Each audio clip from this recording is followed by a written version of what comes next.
aprender de ti, aprender de tu palabra, aprender, Señor, de aquello, Señor, que tú has predestinado para nosotros. Queremos en esta hora, Padre Santo, pedir que tu Espíritu Santo, Señor, nos ayude, nos auxilie para entender tus escrituras, Señor. Señor, estamos seguros que sin la guianza de tu Espíritu, sin la inspiración, Señor, que tu Espíritu Santo trae, no lo podemos hacer. No queremos hacerlo con nuestros pensamientos humanos, razonamientos. Señor, queremos hacerlos guiados por ti. Queremos hacerlo con entendimiento, Señor. En el nombre de Jesús queremos pedirte en esta hora, Señor, que nos ayudes, Señor. Ayúdanos, pon una palabra en nuestra boca para que podamos, Señor, hablar de ella, Señor, conforme a tu voluntad y conforme a la necesidad de cada uno de nosotros. Enséñanos tú, en el nombre de Jesús. Amén y amén. Quisiera que pudiéramos continuar con un tema que la semana pasada empezamos a tratar el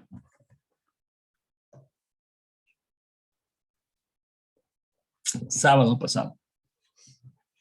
Usamos este tema y la verdad es que es un tema bastante largo, bastante extenso y pues la verdad creo que hay mucho para que podamos platicar del mismo. No sé si el sábado lo hice conectar. No, ¿verdad? Bueno. Entonces vamos a hacer un repaso, pero luego te compartimos la grabación del sábado para que pues... Vi que pusiste la grabación, ¿no? Creo que sí. Yo la veo que sí. Ok, Sí, bueno, sí, para sí, que está tengas el contexto, ¿verdad? Y quizá alguno de mis hermanos del Zoom tal vez no la vio. Entonces, es bueno tener un pequeño resumen breve. No vamos a extendernos ahí. Pero de lo que estábamos hablando es de la bendición que hay en nuestra boca, ¿no? Dios quiere que podamos usar nuestra boca y quiere adornarla, ¿no? Quiere embellecerla. Por eso le pusimos este tema, los adornos en la boca, ¿no? Son como regalos que Dios quiere que nosotros tengamos en nuestros labios, ¿no? No estoy hablando literalmente, estoy hablando de nuestra boca en un sentido espiritual, ¿verdad? Pero así como uno va a un dentista a que haga algún trabajo, ¿no? O por lo menos también nos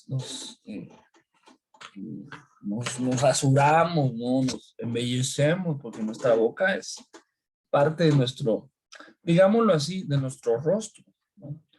Y cuando nosotros hablamos de rostro estamos hablando de identidad. ¿Quién soy? ¿Quién es Josué? ¿Verdad? Entonces yo quiero tener mi identidad y parte de mi identidad es incluso cuando hay a veces cuentan así restos óseos, en algunos países les pueden identificar por la dentadura, donde llevan un registro de eso, ¿verdad? Porque tu dentadura es única, ¿verdad? Y puede darle, pues sí, puede, o sea, puede identificarte. Entonces, hablemos en lo natural, pero en lo espiritual también nuestra forma de hablar, nuestra forma, lo que hay en nuestra boca nos puede identificar delante de Dios, ¿verdad? Porque en nuestra boca Dios depositó un poder. Dios depositó como un arma para hacer el bien o para hacer el mal. Pero obviamente Dios quiere que lo usemos con responsabilidad, ¿no? ¿Y Jimena? Ah, ok, no la vi. Eso lo veo el pie de Samuel. Ok, entonces, cómo está, o de pronto nuestra boca en lugar de estar adornada, en lugar de estar bella, pues está hecho un desastre, ¿no? ¿Verdad? Tiene defectos, y los defectos de la boca pues va a ser otro tema, otros temas, porque Dios quiere que seamos conscientes de cómo, de lo que hay acá, Ujú. de lo que sale por acá, y también de lo que comemos espiritualmente, porque en la boca, con la boca comemos espiritualmente. En la boca hay un paladar, y bueno, ese es otro tema, realmente es otro tema, pero pues realmente nuestra boca debería ser un filtro para saber si vamos a creer algo o no. O sea, es como cuando tú pruebas algo, en el paladar te puede indicar que lo que estás comiendo ya no está bueno. Esto no me sabe tan bien. Ujú. Entonces ya no, Sí, sí. ¿verdad? Ya no lo pasas, Te ¿no? las copas. ¿Verdad? ¿Por qué? Porque Dios diseñó la boca de alguna manera para que nosotros pudiéramos tener un gusto. Y mira, también en la palabra hay, no niveles, pues, pero hay diferentes sazones. Y entonces cuando tú tienes ya un sazón refinado, ya no consumes cualquier cosa. O sea, si tú has aprendido a degustar algo delicioso y el día de mañana pruebas algo que Lleno de grasa no, o de sal. o que no, o sea, que no, no está bien preparado. Entonces, a esto le hace falta, ¿sí? Hay una, como un criterio en la boca, ¿no? De hecho, Sí, sí. los catadores, pues, se supone que eso se dedica a decir, no, a este vino le hace falta, o este vino tiene tal y tal cosa, aromas cítricos y no sé qué, o café, ¿no? Hay catadores de café que dicen, este café está bien tostado, o este café es de altura, ¿no? Pero sí, o sea, cuando uno prueba algo bueno, pruebas un buen café y luego te traen un café medio feo, dices, este café. Sí, ya no ¿Por te qué? gustó. Porque ya probaste algo, porque en tu boca ya hay un paladar, un gusto desarrollado. Entonces, el día que tú escuches algo que no alcance ese nivel, no te vas a saciar, no te va a llenar, porque si no, es que yo ya probé algo más y necesito algo más. Quiero, o sea, de pronto, pues, hablemos de leche y de vianda, ¿no? Que están en la Biblia. El apóstol Pablo les dijo, yo les traía vianda. Es una vianda. Es una comida preparada, un banquete, algo exquisito. ¿Verdad? Pero yo veo que ustedes no la pueden procesar todavía. Entonces mejor les voy a dar leche, les voy a dar algo básico, ¿no? Porque la leche es algo básico para un recién nacido, ¿no? Entonces, aquel que ya ha probado vianda y solo le dan leche y leche, leche otra vez, dice, no, pues a mí dame algo más profundo, ¿no? Y lo vemos con el mismo Señor Jesucristo. El Señor Jesucristo le hablaba a las multitudes de una cosa y a sus discípulos les hablaba más profundo. Y a Pedro, Juan y Jacobo, que dentro de los 12 eran un grupo especial, les daba a conocer otras cosas. O sea, el Señor tenía diferentes grupos a los cuales les daba diferentes alimentos espirituales. A las multitudes les daba una cosa, a los 70 les daba otra, porque tenía un grupo de 70 discípulos. A los 12 les daba un poco más, pero a los tres, Pedro, Juan y Jacobo, si tú los ves en la Biblia, Pedro, Juan y Jacobo dentro de los 12 eran como otro grupito, que él se los llevaba aparte y les mostraba cosas que no les mostraba a los demás. ¿Por qué? Algo tenía Pedro, Juan y Jacobo, que Jacobo era el hermano biológico del Señor Jesucristo, que habían alcanzado otra estatura. se los llevó al monte y ahí se transfiguró. ¿Por qué no se llevó a los 12? Porque estos habían alcanzado algún tipo de madurez. Y dentro de los 3 estaba Juan, que alcanzó un nivel de amor con el Señor hasta el punto que llegó a la cruz con él. Fue el único que llegó a la cruz. Y a él le dieron la revelación final, lo que conocemos como Apocalipsis, ¿no? Entonces, nuestra boca también tiene como que debe desarrollarse para que sepamos catar lo que nos están diciendo. Como un filtro. Como un filtro, para que la boca es un puerto de entrada y de salida, digámoslo así. Entonces, lo primero que deberíamos tener en la boca, según lo que vimos la semana, es un guarda.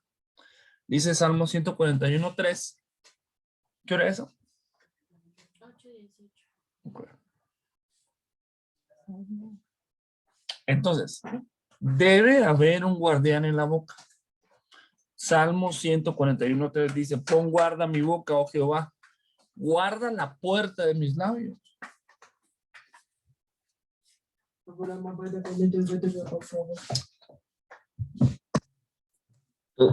Entonces el rey conocía que sus labios o su boca era muy importante y necesitaba un guardián. Una especie de ser espiritual que lo ayudara a detener lo que no debía hablar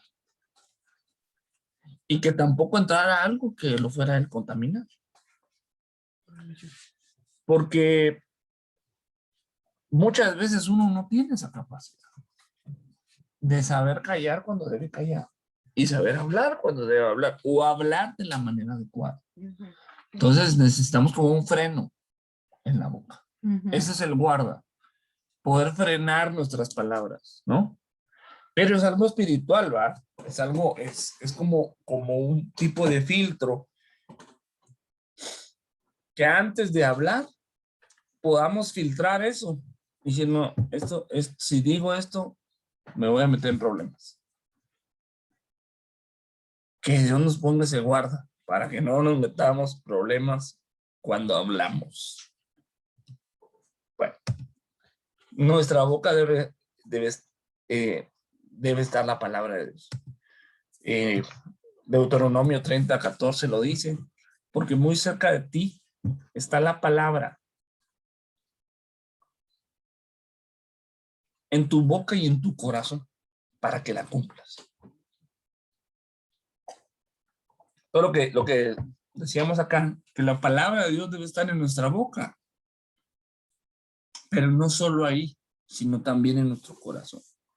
De tal manera que no sea una palabra vacía, una palabra que solamente la repitamos, sino que la cumplamos, que la vivamos. Pero eso debe estar en la palabra en nuestro corazón. Para que esa palabra tenga un efecto, ¿sí? Es que la palabra de Dios no son como palabras mágicas, sino que si no la tenemos en nuestro corazón, aunque sepamos versículos de memoria, esa palabra va a ser una palabra pues, que no va a tener vida, ¿no? Debe haber maná en nuestra boca. Dice Nehemías 9:20. Y dice tu buen espíritu para enseñarles, y no retiraste tu maná de su boca, y les diste, y agua les diste en su sed. Está hablando de la congregación del desierto, ¿verdad? Del pueblo de Israel en el desierto. Pero en el desierto nosotros sabemos que el pueblo pidió alimento y Dios le dio un maná, que era un alimento especial, no hecho por manos humanas. Era un alimento, era un superalimento, ¿no?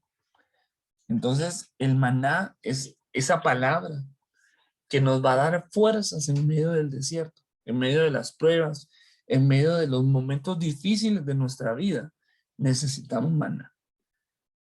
Es esa palabra que nos vamos a tomar y que nos va a dar una fuerza extraordinaria, una fortaleza para salir adelante. Recuerdo del profeta que Dios le dio una torta.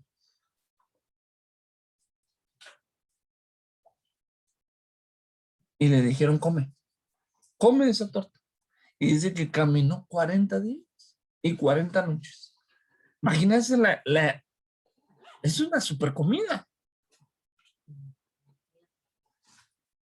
40 días o 40 noches sin dormir. O sea, algo sobrenatural. Entonces el maná le permitió al pueblo caminar 40 años en el desierto. Que nos dieran un poquito de maná ahorita, ¿verdad? Pero ese maná es nuestro Señor Jesucristo.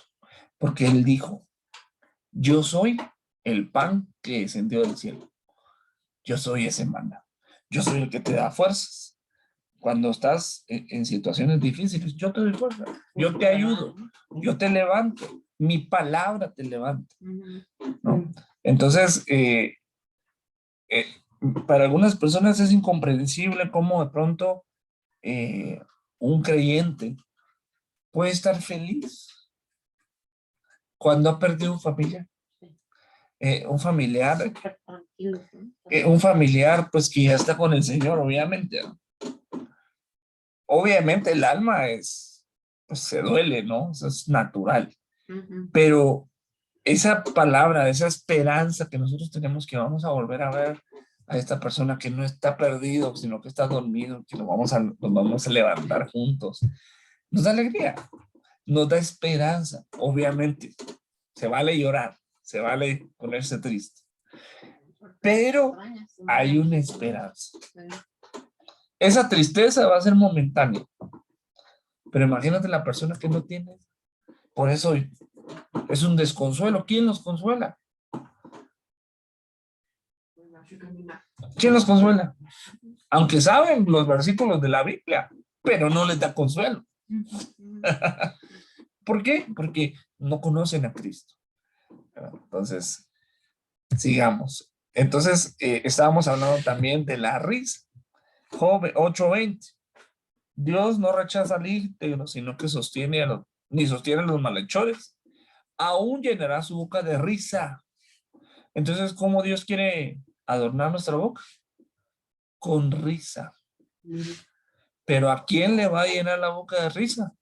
Al íntegro, al que Dios llama perfecto, ¿verdad? Dios llama perfectos a algunos en la Biblia, pero aunque son humanos, Dios los llama perfectos, ¿no? Por ejemplo, Job, ¿no? Dios lo presenta ante Satanás como perfecto, porque a los ojos de Dios, pues ya lo era. Entonces, perfecto no significa que uno no comete errores. Perfecto significa que uno anda en integridad delante de Dios, apartándose del mal, apartándose del pecado. Vamos a pecar porque somos humanos y pecamos, pero no es porque nosotros andemos buscando el pecado, sino que de pronto nos agarran mal parados, nos agarran fuera de base o nos agarran en curva, y ahí es donde a veces nos tropezamos y caemos. Pero nos levantamos y seguimos caminando. No nos quedamos dando vueltas en el pecado. Nos levantamos, bueno, Señor, perdóname, ten misericordia de mí, cámbiame las vestiduras, yo quiero seguir adelante. Esa es la diferencia entre un pecador que no conoce a Cristo. Está en su pecado dando vueltas, dando como un círculo vicioso. Entonces, Dios quiere perfeccionarnos, y a los íntegros, a los que quieren vivir en integridad, Dios va a llenar su boca de risa. Cuando Dios también llena nuestra boca de risa, Salmo 126:1. Cuando el Señor hizo volver los cautivos de Sión, éramos como los que sueñan. Entonces nuestra boca se llenó de risa. ¿Cuándo se llenó la boca de risa? Cuando los cautivos regresaron. ¿Quiénes son los cautivos? Y aquí explicábamos un poquito acerca del contexto histórico de los cautivos que se habían llevado a Babilonia, ¿verdad? Porque Babilonia conquistó al pueblo de Israel y se llevó cautivos a sus hijos. Vemos la historia de Daniel, de Ezequiel, de Nehemías, de Esdras. Vemos cómo ellos pues cuentan esa cautividad que vivió el pueblo. La historia de Esther. La cautividad que vivió el pueblo de Dios en manos de extranjeros. Se los llevaron. Terrible. Entonces la gente que se quedó triste. Se llevaron a sus hijos, se llevaron a sus príncipes.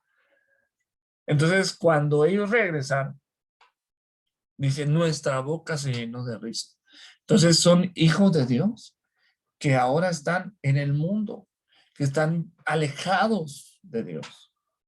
Están viviendo en Babilonia, están cautivos, pero son hijos de Dios. Entonces cuando regresan, entonces nuestra boca se llena de risa. De tal manera como el hijo pródigo. Es un hijo, pero andaba en una ciudad lejana. Andaba allá metido en medio de los cerdos. Cuando para ellos un cerdo era un animal inmundo.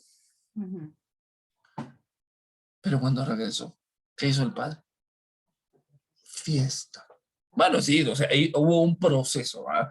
Le cambiaron el anillo, le dieron vestiduras, lo bañaron, lo limpiaron, le pusieron calzado. O sea, todo eso tiene un significado. Pero hicieron una fiesta. Entonces dice la Biblia que Dios hace fiesta en el cielo cuando un pecador se arrepiente. Entonces Dios llena su boca de risa. Porque hace fiesta, pues. Cuando un hijo de Dios se vuelve.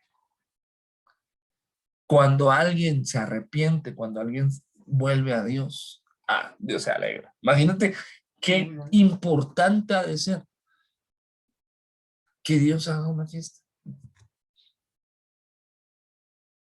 Si de por sí yo creo que allá no hay tristeza, ¿no? En su presencia. ¿Cómo ha de ser una fiesta ahí, va?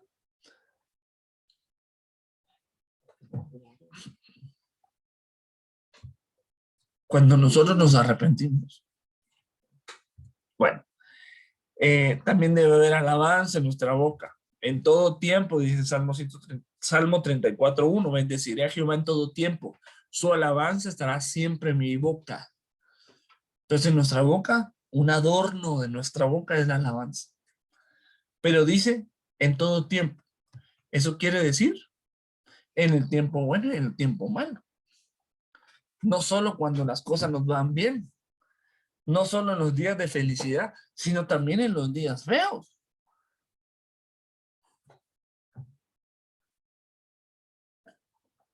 Yo puedo ver, tristemente, cómo en medio de esta pandemia mucha gente se alejó de Dios.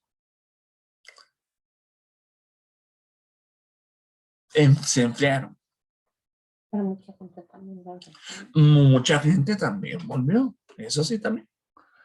Pero los que venían ya de como que aflojando, terminaron de alejarse. Porque se dejaron de congregar. Entonces, cuando uno se deja de congregar, corre el riesgo de bajar la guardia. Cualquiera de nosotros. Entonces, ahora, como no podíamos congregarnos, pues muchos les hizo fácil no alimentarse, no conectarse a los medios que tenemos para conectarnos. Y empezaron a poco desfallecer. Y dejó de haber alabanza en su boca. Entonces, en los días buenos, ahí están cantando, alabando a Dios. Pero hay veces que viene la prueba o vienen los días tristes o los días difíciles. También ahí debemos alabar a Dios. ¿Por qué? Porque nosotros alabamos a Dios porque Él es Dios. Y aún en el día de la enfermedad, Dios sigue siendo Dios. Dios sigue estando en su trono y digno de la gloria. O sea, nuestra alabanza no está no depende de las circunstancias que nosotros vivimos. En el día estamos en un día de luto, un día que alguien falleció, alabemos a Dios. Qué difícil es. Pero Job nos da esa lección y le dice su esposa, maldice a Dios y muérete. No sé si por lástima o porque ya estaba harta ella, no lo sé. Y él dice, bueno, vamos a glorificar a Dios nada más en los días buenos. Nos recibimos el bien y no cuando recibimos el mal. Ah, no. Y entonces empezó a alabar a Dios en medio de su problema. La verdad es que ahí nos dejó el ejemplo. Ahí nos quedamos el sábado. Ahora, ¿qué más debe haber en nuestra boca? Salmos 37, 30. ¿Me dice la hora, perdón? 37:30. Salmos 37, 30. No fue ni tan rápido, resumen, no, pero. No sé si lo puedan leer. Por favor, me ayudan. Porque hay diferentes versiones, dicen diferentes cosas. Voy a agarrarlo.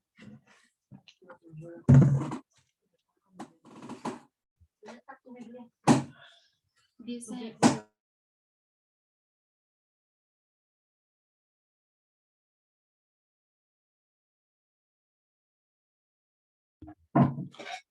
¿Cómo dicen esa versión?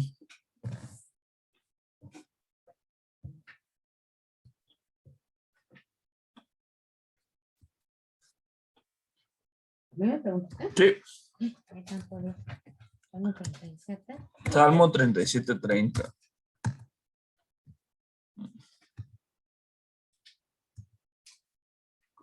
Quiero que lo veamos en diferentes versiones para que tengamos una idea de esa palabrita, juicio. Los justos ofrecen buenos consejos, enseñan a diferenciar entre lo bueno y lo malo. Ah, mira qué bonito. Me gusta esa versión.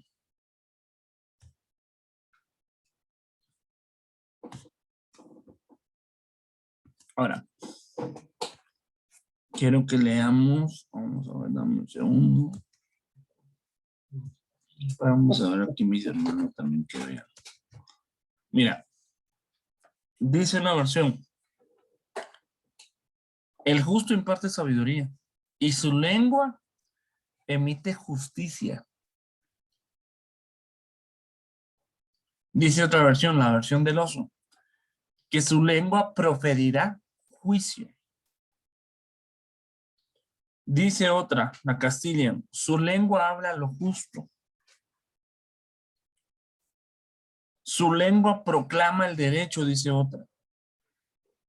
Pero casi todas las versiones hablan de justicia, hablan de juicio. Dice, la diosa habla hoy, el hombre habla con justicia. Entonces, a mí eso me deja a mí poco pensando, porque hemos aprendido que dice Mateo capítulo 7, 1. No juzguen a los demás para que Dios no los juzgue a ustedes.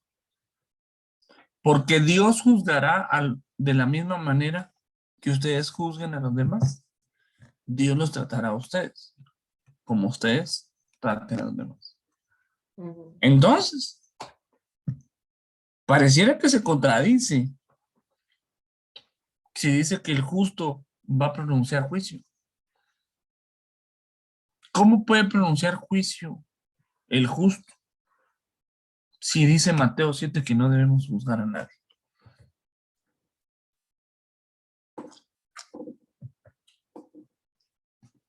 Entonces, aparentemente ahí se contradice la Biblia, ¿no? Porque para que yo hable juicio, tengo que juzgar.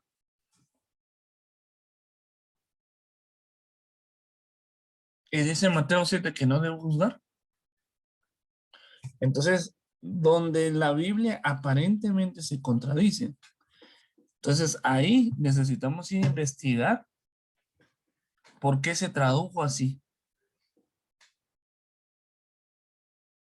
Y ahí el Espíritu Santo nos va a explicar de qué tipo de juicio está hablando, de quién está hablando ahí. Entonces, la palabra hebrea ahí en Salmo 37:30, el 81:99 del Strong. Si recuerdas, te comentamos la semana pasada, del Strong, ¿qué es? Y bueno, ¿dónde podemos ir a verificar esto? ¿Qué significa esa palabra? Es la palabra mishpat. Dice, propiamente, veredicto. ¿Favorable o desfavorable? ¿Quién da un veredicto? Ah, un juez. ¿Perdón, qué palabra es esta?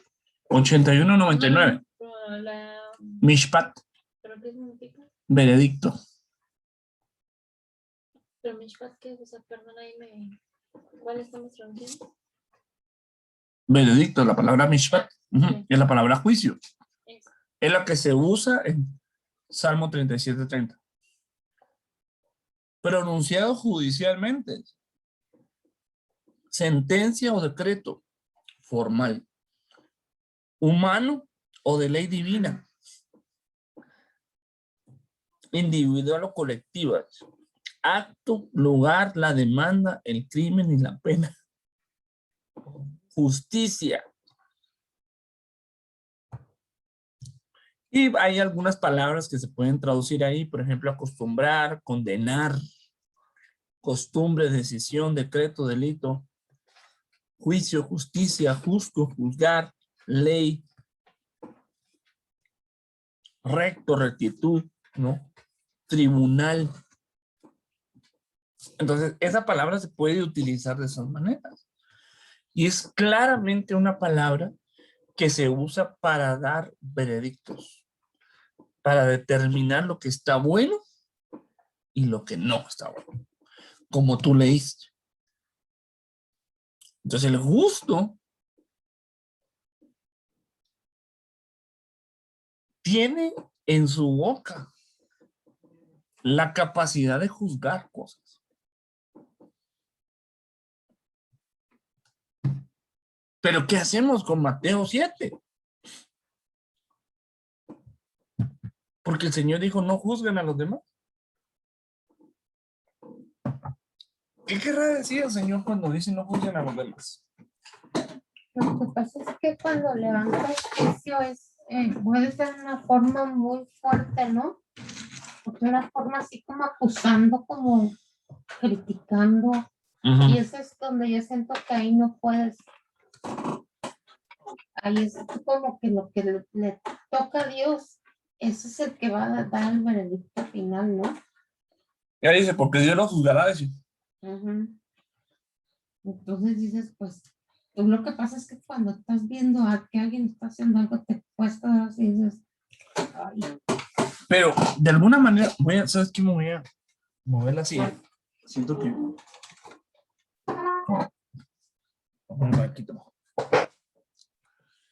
Pero mira,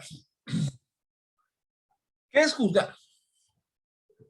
Cuando alguien hace un acto, tú tienes que determinar si ese acto estuvo bueno o estuvo mal. Eso es juzgar, ¿sí o no? Sí. Ya sea que tú digas o no, tú estás haciendo un juicio internamente. Pero dice ahí, no juzguen.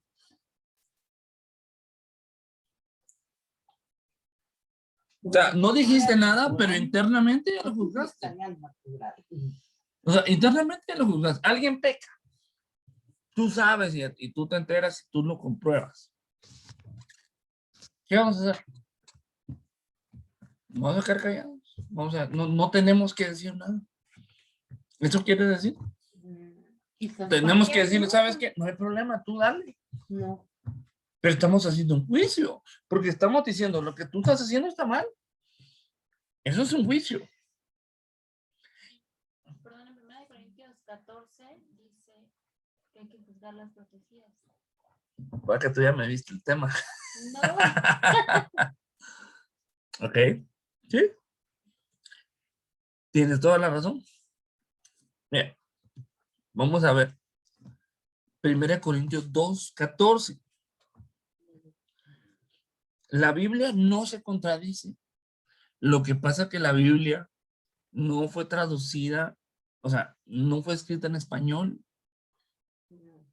sino entonces necesitamos ir a ver las palabras que están ahí y ver su significado original para que nosotros podamos ver, porque quizá las dos palabras se tradujeron juzgar, pero no son la misma palabra y no significan lo mismo y no se usan en el mismo lugar. ¿Sí? Para eso nos sirven los diccionarios. Porque nos podrían confundir. Pues dice aquí que voy a juzgar, pero dice en Mateo 7 que no voy a juzgar. Y en 1 Corintios dice otra vez, pero el hombre natural no acepta las cosas del Espíritu de Dios, porque para él son necedad. Y no las puede entender, porque son cosas que se disciernen espiritualmente. En cambio, el que es espiritual juzga todas las cosas, pero él no es juzgado por nadie. Entonces, ¿cómo puedo juzgar las cosas? Si Mateo 7 dice que no debo juzgar. Entonces hay que ver esa palabra juzgar de Mateo 7, ¿cuál es? ¿Y cuál es la palabra juzgar de 1 Corintios 2:14? Porque evidentemente está hablando de dos cosas diferentes. Dios no se equivoca. Eso sí yo no puedo. O sea, eso estoy seguro. Los que se equivocamos somos nosotros. Claro. Los que malinterpretamos somos nosotros. Entonces, ¿en qué casos Dios dice que no juzguemos? ¿Y en qué casos debemos aplicarlo de 1 Corintios 2:15? Entonces, hay que ver la palabra griega ahí, juzgar. La de Mateo capítulo 7 es una palabra griega. Y quiero que la note bien con K. Con letra K es crino. Es la número 2919. Sería fantástico que podamos tener cada quien una concordancia para que la podamos ir a buscar.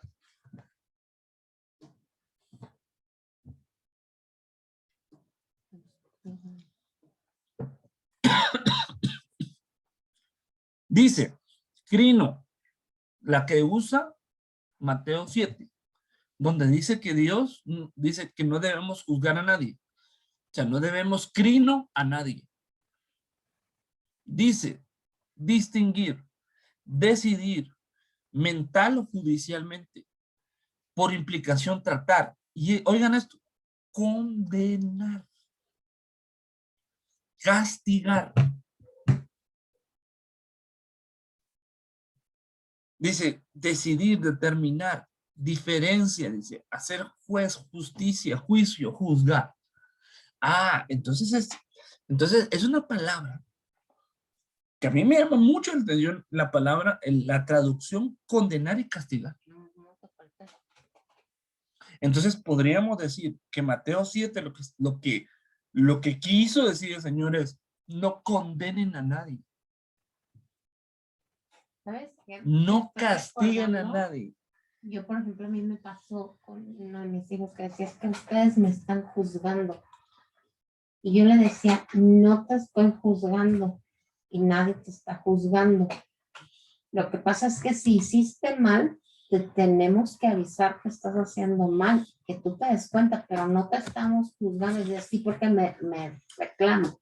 No, te estamos diciendo que te equivocaste, que es diferente. Entonces, viene siendo algo como lo que acabas tú, porque no estamos condenando, no estamos.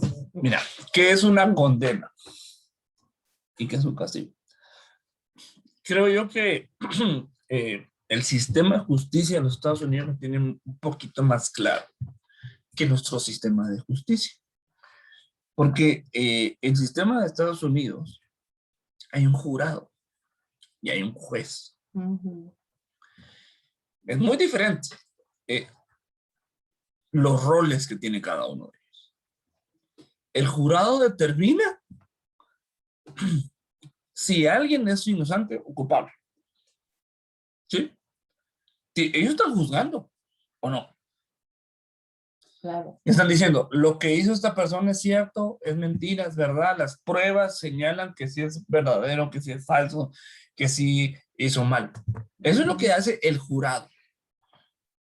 Están juzgando. Ujú. Pero su límite es decir, el veredicto es culpable o inocente. Ahí estamos a favor o en contra, o vamos a inclinar este juicio a favor de alguien o a favor del otro. ¿Sí? Porque esa es la tarea del jurado. Y son como de la sociedad y son gente común y corriente. Pero ellos no pueden condenar a la persona. ¿Quién los condena? El juez da el castigo. Ah, dice, ya el jurado dijo que es culpable. Ahora viene mi parte, la del juez. Le da tantos Y le dice, años. te voy a condenar Ujú.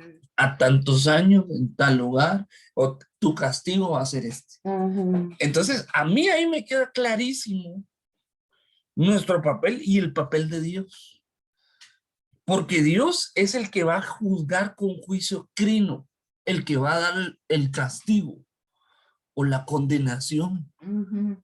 cuando Él lo determine. Pero Claro. nosotros sí podemos estar como jurado y decir lo que hizo está bien o no. Porque la Biblia dice tal cosa. Lo que estás haciendo, según la palabra de Dios, no es correcto. Yo no te juzgo, quien te juzga es la palabra. Y yo creo que la palabra es verdad. Ahora, yo no te condeno. Sí tengo la capacidad de juzgar y Dios nos manda a juzgar, pero no a condenar, no a imponer un castigo, que era lo que estaban haciendo con la mujer adúltera. ¿Se recuerda? Ujú. Ujú. La querían condenar. Sí. Y el Señor le dijo, ni yo te condeno, ni yo te castigo. Pero obviamente el Señor le dijo, lo que estás haciendo está mal. Le dijo, ve y no peques más. Entonces, si el Señor emitió un juicio que lo que estaba haciendo esta mujer era malo, y también el juicio de los otros no era correcto. ¿Por qué? Porque para que haya un adúltero se necesitan al menos dos. ¿Y por qué solo la llevaron ahí? Ujú. Faltaba el otro. ¿Y el otro? ¿Dónde está? Entonces, el juicio de ellos no era correcto porque lo que querían era que el Señor la condenara a muerte. Ujú. Ujú. ¿Qué ibas a decir, amor? No, ¿No? Ya- Te corté la ya inspiración. sé. no, nada. Perdón. Perdón. No sé. Eso. Entonces, nosotros no podemos juzgar con crino, Ujú. con condenación.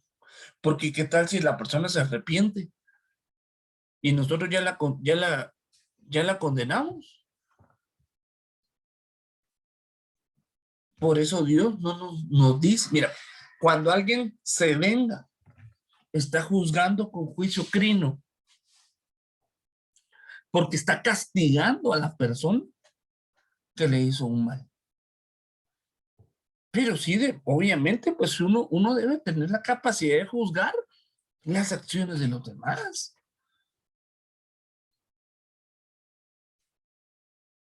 Ahora, ¿qué es lo que dice cuál es la palabra que dice 1 Corintios 2? es la palabra griega anacrino. Es la 350 del griego. Ya no es la misma palabra. Entonces, fíjate que una palabrita se traduce igual, pero no significa lo mismo. En la primera escrino, que es la 29:19, y en 2 Corintios, donde dice que el hombre espiritual juzga todas las cosas, es la palabra anacrino. Entonces, en español las dos la tradujeron como juzgar, pero no es el mismo tipo de juicio. Mira, dice escudriñar. Espérame, anacrino es escudriñar, significa escudriñar. Es la de 1 Corintios 2:15, donde dice que el hombre espiritual Ujú. juzga todas las cosas. Ujú. El hombre espiritual anacrino todas las cosas. O sea, el crino es un juicio que le corresponde a Dios. Y el anacrino es un juicio que nos corresponde a nosotros. Entonces la gente lo aplica parejo, ¿ah? Entonces viene alguien, hizo mal, y te dice, no me juzgues porque Dios también a ti te va a juzgar. Y con Mateo 7 se defienden. No. Yo te voy a juzgar con juicio anacrino. Vamos a escudriñar lo que hiciste. Investigar, interrogar, determinar, preguntar, discernir. Aquí es bien importante. ¿Qué es discernir? ¿Qué entendemos por discernir? ¿En qué momento aplicamos esa palabra? Pues es que sí, es cuando estás buscando, ¿no? Discernir es determinar si algo que viene es de parte de Dios o de parte del enemigo. Si algo es bueno o algo es malo. Yo discierno lo que está pasando ahí, lo que está oculto ahí. Un ejemplo de discernimiento. En Hechos yo veo una pareja que se llamaba Ananías y Zafira. No sé si conoce la historia. Ellos dijeron, nosotros tenemos un terreno y de lo que vendamos de ese terreno lo traemos para la obra de Dios. Hicieron una promesa. Desde ahí, Dios ya les tomó en cuenta eso. Fueron, vendieron el terreno.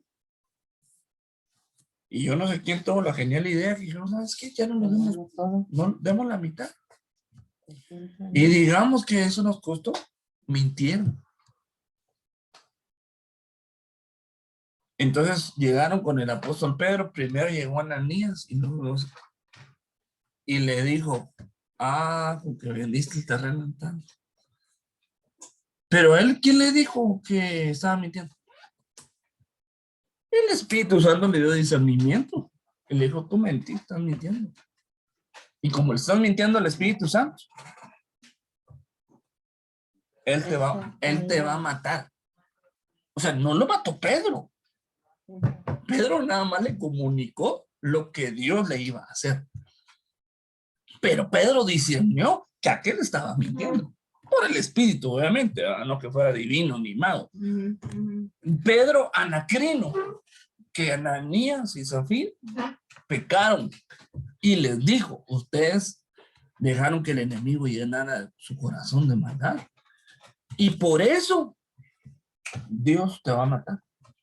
¿Quién lo mató? No fue Pedro. Pedro no lo condenó. Pedro nada más dijo lo que Dios iba a hacer. Entonces ahí vemos un ejemplo de anacrino y de crino. Porque la condenación y el castigo vino de parte de Dios. Pero Pedro no los maldijo. Pedro nada más les dijo, ustedes hicieron mal. De hecho, Les preguntó. ¿Para ver? ¿Para qué? Para ver si se arrepentían. Para ver si en el último momento decían, no, ¿sabes qué? Fíjate que no. Queríamos, pero la verdad, pedimos perdón. Le mintieron al Espíritu Santo. Y mira qué cosa más terrible. Yo no, o sea, que yo sepa. Puedo leer Sí, amor. encontré el significado de discernimiento. Dice, A el ver. discernimiento, Para que te oiga. el discernimiento es el juicio por cuyo medio percibimos y declaramos la diferencia que existe entre varias cosas. El término discernimiento se forma a través del sufijo en latín mentum, que significa medio o instrumento, y discernir, que también proviene del latín discerne y expresa distinguir o separar. Ok. Entonces, incluso Dios nos da a nosotros un don del Espíritu Santo que se llama discernimiento de espíritus. Dice, no, lo que trae este cuarto es un demonio. Una trae. No, un demonio, una legión. Una legión. ¿Qué le dijo? Es discernimiento de espíritu. Una vez yo le quería mentir a mi mamá. Una cosa de muchacho que quería engañar a mi mamá. Y no, me dijo, eso no fue lo que pasó. Lo que pasó fue esto. ¿Y qué le digo? Yo estoy seguro que fue Dios que le dio discernimiento para que ponerme a mí en cintura. Y bendito sea Dios, la verdad. La verdad. Claro. Señor, dame ese discernimiento para que cuando alguien nos quiera engañar, podamos discernir. Podamos verla, quitarle la máscara. Es el discernimiento, hay que pedírselo a Dios. Mira, cuando vamos a hacer un negocio, un trato, hay que pedir discernimiento. No sé que el otro nos quiere estafar. Pero bueno, entonces sí debemos discernir, debemos juzgar, escudriñar, examinar. Pero con anacrino. Ahí no implica condenar. Ahí no implica castigar, porque eso no nos corresponde a nosotros. Porque para que haya un castigo, Dios tiene que pasar un juicio. Y mira, ¿por qué a veces los malos hacen el mal y no les pasa nada? Ahorita no les pasa nada. Y se mueren. Y como quien dice, no les pasó nada. Espérate. Porque si no aceptaron a Cristo, dice la Biblia que va a haber un juicio llamado el juicio del trono blanco. Y ese juicio es el juicio del Padre. Y ahí van a ir todos aquellos que no aceptaron a Cristo. Y ahí les van a dar su castigo. Nosotros ya no vamos a ir ahí. Nosotros vamos a ir al juicio de Cristo. Donde nos van a también a leer la cartilla. Pero dice en la palabra que en cuanto tú mueres, viene el juicio, ¿no? Sí, pero ¿cuál juicio? Si moriste. Por eso. Mira, hay un juicio que va a ocurrir donde va a juntar a Dios a todos los que no aceptaron a Cristo y los va a condenar. Va a haber otro juicio de los que sí aceptaron a Cristo, que es el juicio de Cristo. Y depende cómo hayan muerto, por ejemplo, se van a un lugar o se van a otro, pero no son condenados. Porque dice la Biblia en Romanos que no hay condenación a los que están en Cristo. Pero sí hay castigo. Ajá. En Sí. Mateo 16:23 dice, pero Jesús se volvió y le dijo a Pedro, apártate de mí, Satanás, pues tú eres un tropiezo para mí. Amén. Tú no ves las cosas como las ve Dios, sino como las ven los hombres. Dice yo, ¿quién estaba hablando? No estaba hablando Pedro, estaba hablando Satanás, que utilizó el vaso de Pedro para decirle algo a Cristo, queriéndolo engañar. Pero tenía un discernimiento y dijo, no, tú no eres Pedro, dijo, Satanás. No le habló a Pedro. Entonces hay veces que el diablo utiliza personas para decirnos cosas para ver si eso influye en nosotros. Pero con el discernimiento, si no, esto no fue la persona, es lo que el enemigo detrás, ¿verdad? Que utiliza personas. Yo sí he visto algo así. Entonces, sí podemos juzgar, pero con crino. Entonces, la boca del justo, si volvemos al Salmo 37:30, dice que va a decretar juicio. ¿Pero qué juicio? El anacrino. Sigamos, porque es solo este punto. Hay mucho para hablar. ¿Por qué? Porque habla de separar. Ahorita vamos a tocarlo. Y quizá nos vayamos en otra ocasión, vamos a detallar o a profundizar sobre eso. Si el Señor no lo permite. Mira, dice 1 Corintios 14:27. Que era lo que Ruth dijo hace un momento. 1 Corintios 14:27 dice: si alguien habla en lenguas, que hablen 2 o a lo más 3 por turno y que uno interprete. Pero si no hay intérprete, que guarde silencio en la iglesia y que hable para sí y para con Dios. Y que 2 o 3 profetas hablen y que los demás juzguen, como decías tú. Aquí está hablando de los dones del Espíritu. Hay un don de lenguas y hay un don de interpretación de lenguas. Ahí. Entonces, cuando alguien se levanta en lenguas, pero en lenguas que traen un mensaje de parte de Dios, no las lenguas normales, digamos así, pues. No las lenguas como las de Hechos capítulo 2, no. Esas son personales. Ese es tú hablando con Dios. Misterios, dice la Biblia. Dice que el que habla en lengua se edifica a sí mismo. Pero los demás que lo oyen no lo entienden, pues está hablando en lenguas. Es algo entre Dios y nosotros. Pero estas lenguas que está hablando acá son unas lenguas proféticas, que tiene que haber una interpretación para que la gente que escucha, la escuche en su idioma, ¿va? En la interpretación, el Señor dice tal y tal cosa.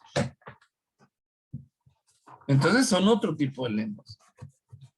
Entonces, pero tiene que haber una persona que interprete, no que traduzca, sino que interprete lo que el otro está diciendo. Eso es precioso y debe pasar en nuestras reuniones. Y más abajo dice, y que 2 o 3 profetas hablen. Aquí no está hablando de profetas, está hablando de dones de profecía.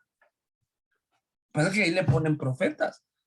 Pero un don de profecía es cuando alguien recibe la interpretación, una palabra de parte de Dios, y empieza a decir lo que el Señor quiere al pueblo.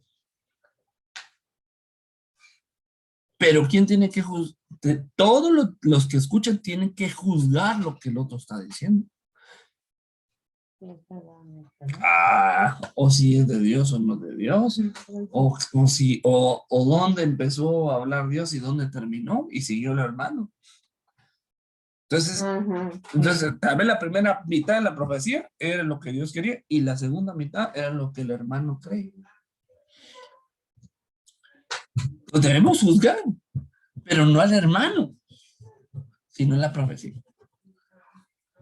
Así dice el Señor. O llega alguien y dice, no tengo una palabra para ti. Bueno, eso ya no es una profecía, sino que es una palabra de ciencia. Así te dice el Señor, mira, Dios me dijo eso.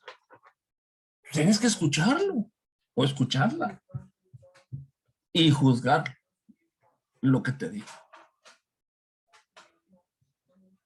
Porque algunos bandidos también se aprovechan de eso y hacen cosas malas. ¿No? Porque se aprovechan de la ingenuidad de la gente. Entonces yo puedo decir, bueno, ok, voy a escuchar, ok, bueno, voy a discernir. Y ahí voy a juzgar la palabra. No a la persona, pues. Quizá la persona tiene buenas intenciones, pero no es una palabra de Dios. Entonces, ese juicio que vamos a hacer es con un anacrino. Necesitamos aprender a juzgar, pero no para condenar a los demás, sino para decir, bueno, esto que dijo no es de Dios, pero a la persona no la vamos a desechar.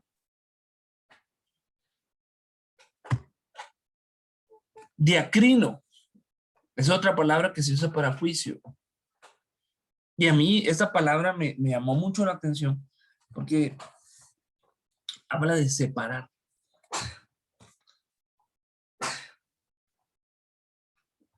Examinar, distinguir, hacer diferencia. Pero me llamó mucho la atención separar. Entonces el diacrino es un tipo de juicio que Dios nos habilita a hacer. Nos permite decir, esto que dijo es de Dios y esto que dijo no es de Dios. Y esto lo deberíamos aplicar cuando escuchamos a un predicador o a alguien que nos está enseñando. Nosotros lo decimos de esta manera, no hay que decirle amén a todo. Pero ¿cómo? ¿A qué le vas a decir amén y a qué no? Entonces, eso es lo que tal vez en otro estudio podemos ir viendo. Porque hay muchas cosas que debemos aprender a separar. Hay cosas que Dios va a separar, pero cuando está hablando de gente, dice que Dios va a separar las ovejas de las cabritas. Pero va a ser Él, no nosotros. Mira, en la iglesia de Cristo, en el cuerpo de Cristo, hay ovejas y hay cabras. Mezcladas. En la congregación, en los hermanos, en los ministros, hay ovejas de Dios y hay cabras. Tú no puedes ver, los pastores pueden tener un rebaño de ovejas y cabras mezcladas. Pueden convivir. Bueno, las cabras son cabras, ¿va? Se parecen, pero no nos corresponde a nosotros decirle a alguien, tú eres oveja, tú eres cabra. Podríamos tener alguna idea, pero no nos toca. Va a ser el Señor, el gran pastor. Podríamos decir, pero puede ser que la cabra seamos nosotros. No, Él dice que va a separar las ovejas de las cabras. Por ejemplo, bueno, no dice pues que crece el trigo y la cizaña juntos. Es lo mismo, es lo mismo. Pero nosotros no tenemos que separar el trigo y la cizaña. Dice que van a venir ángeles a separar. Pero bueno, eso es lo que deberíamos ir viendo, qué cosas se separan y qué cosas Dios une también. Bien. Mira esta palabra, este pasaje a mí me impresiona mucho. ¿Qué es? 9:11. Ok, vale, ahí lo vamos a dejar. Entonces, en 1 Corintios 6, 4 al 6, dice, entonces si tienen tribunales que juzgan los casos de esta vida, ¿por qué ponen jueces? Ponen por jueces a los que nada son en la iglesia. Para vergüenza suya lo digo. ¿Acaso no hay entre ustedes algún hombre sabio que pueda juzgar entre sus hermanos? Sino que hermano contra hermano litiga, y esto ante incrédulos. O sea, ¿qué pasa acá? Habían dos hermanos que tenían un problema. Tenían un litigio. Entonces, ¿qué hacían? Pues vámonos al juzgado. Te espero en la corte, ¿no? Entonces el apóstol los está ahí reprendiendo. Y les dice, ¿por qué van a ir a ustedes que son cristianos?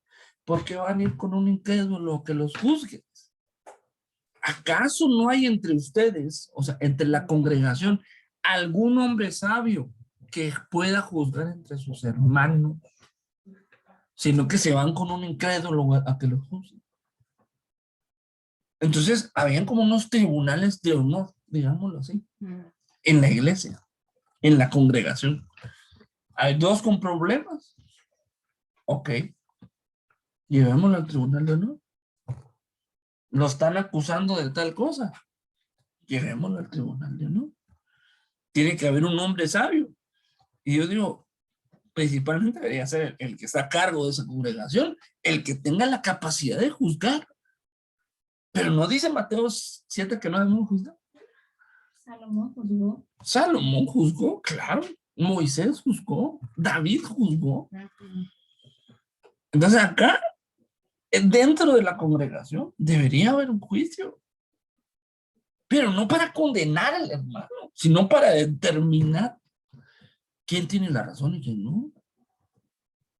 Y para que se arregle. Y para que eso termine en paz, si es que se puede acabar en paz. Entonces, debemos aprender nosotros. Y es una palabra que se llama criterion. Es el griego 29-22. Dice neutro de un derivado presunto del 29-23. Dice, dictamen de juicio, criterio, tribunal, juicio, juzgar. Entonces, ¿qué es criterio? Criterio es la capacidad de decirlo, tener la certeza de poder separar lo bueno de lo malo.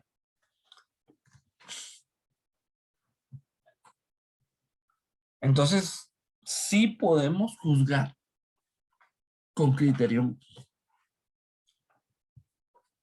¿Y acaso Dios no levantó jueces pues en la Biblia? Pero no para condenar al pueblo de Dios. Bien, quiero dejarlo ahí, porque ya nos extendimos bastante solamente en el juicio. Entonces, si nosotros logramos tener juicio en nuestra boca es porque somos justos. Y este juicio lo deberíamos empezar a aplicar en casa. Empezar a hacer juicios en casa. ¿Qué está bien y qué está mal en la casa? ¿Qué deberíamos hacer en la casa o no? Pero no para condenar.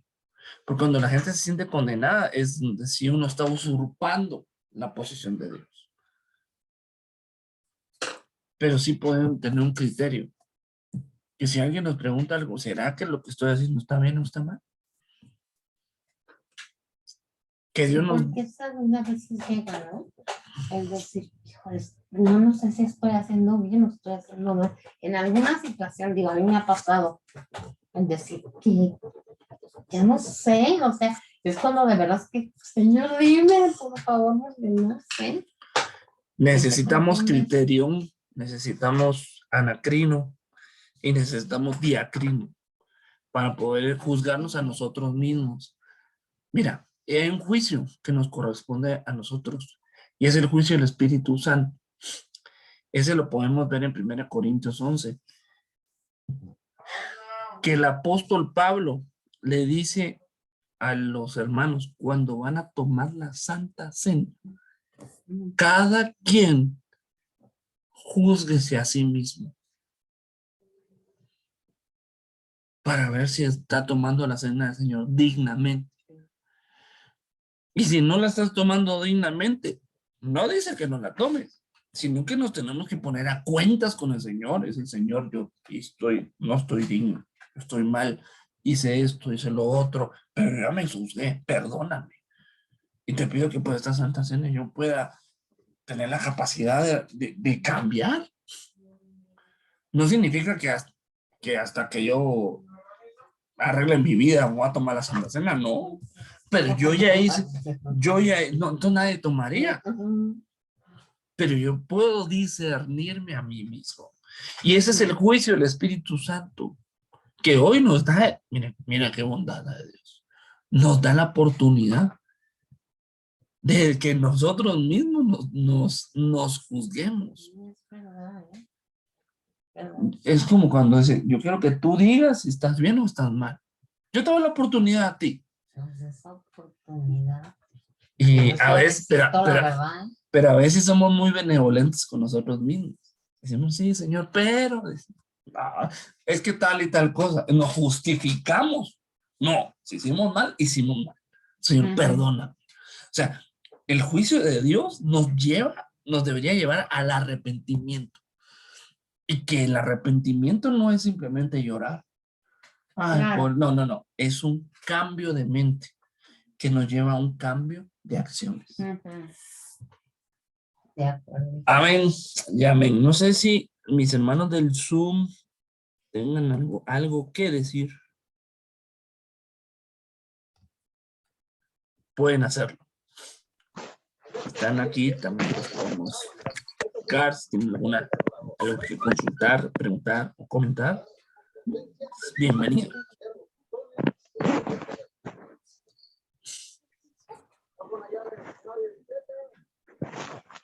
Cámbiale tantito. ¿No? Veo que no. Vamos a orar y nos vamos a despedir. Amén. Padre Santo, te damos gracias porque tu palabra, Señor, siempre nos enseña algo. Señor. Tu Espíritu Santo siempre nos enseña, tiene una palabra para nosotros. Yo te pido en esta hora, Señor, que lo que tú hayas hablado a cada quien, lo que le hayas enseñado a cada quien lo tome en su vida, en su corazón, pueda, Señor, guardarlo, Señor, y vivirlo. Señor. En el nombre de Jesús, Señor, tú eres nuestro Maestro, Espíritu Santo. Y te pedimos que venga sobre nosotros, Señor, este entendimiento, Señor. Y que podamos tener esas bendiciones en nuestra boca, que haya juicio en nuestra boca. En el nombre de Jesús yo bendigo a cada uno de mis hermanos, mis hermanas. Te pido, Padre Santo, que podamos ser jueces, Señor. Convertirnos en jueces verdaderos, Señor. Y que juzguemos, Señor, con diacrino, con anacrino, Señor, con criterión, Señor. Y que aprendamos a dejarte a ti el juicio crino, Señor. Dejarte a ti, Señor, que tú vas a castigar a los que tienes que castigar y vas a perdonar a aquellos que se arrepientan, Señor. Señor, en su momento. En el nombre de Jesús. Amén y amén. Señor les bendiga. Nos vemos.